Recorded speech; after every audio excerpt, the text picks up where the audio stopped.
Here's how to make your basic cube in Paint.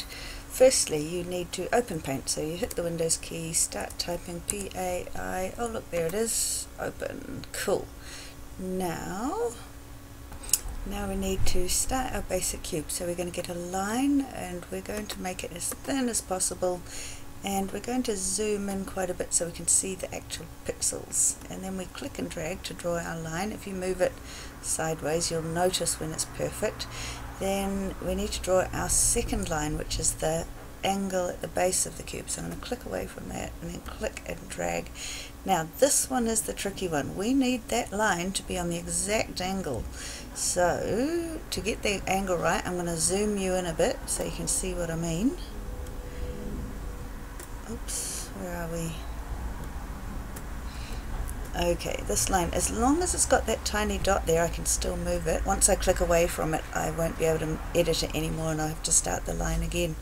So you're going to move it up and down until each of the little rectangles is exactly twice as wide as it is high. So this is the perfect angle. If your little rectangles are all wonky like that, or if they're just one pixel, one square, then the angle's not right. So you've got to get it down to here, because that exact angle will make your cube look like it's in perspective. And we can make it as a bit longer perhaps. Okay, zooming out again using the little slider.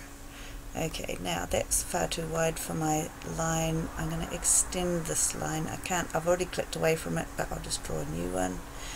Okay, now I think I've actually, yep, no, carry on.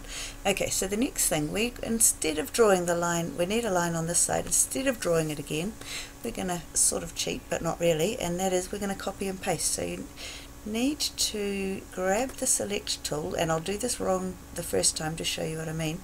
So we're going to grab the line, Control C to copy, Control V to paste, and then we're going to rotate, flip horizontal, and now we've got the line the right way. And I didn't mean to get that bit at the bottom of the other, but that's okay. I'll put it on top like that. Now see how it's brought a rectangle of white background with it. That is not very helpful. So what we actually need to do, delete, can't delete it, okay, delete. We need to turn transparent selection on. Now this time when I select that line, Control C, Control V, this time it's not brought the white rectangle background on top of it, so that's what we want. We just want to make sure that stays on. Okay, then we need to flip it and shift it into position.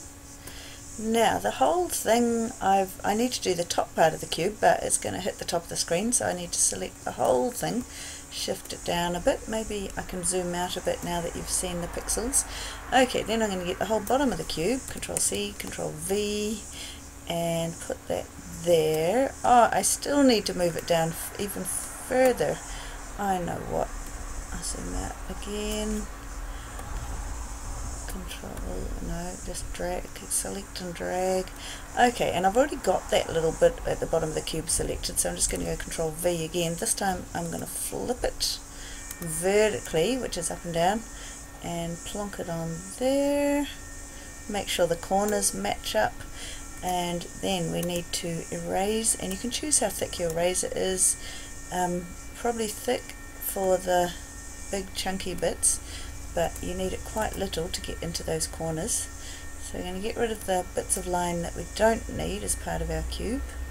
The mouse is being a bit funny. Then we need to draw the lines on the side of our cube. We could just copy and paste that line, but this one's a pretty easy one to do, so I'm just going to draw it.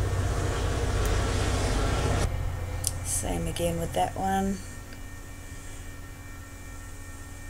Now the fun bit is colouring them in. We're going to grab the paint bucket, click on that, choose the main colour of our cube, and paint one of the sides that colour.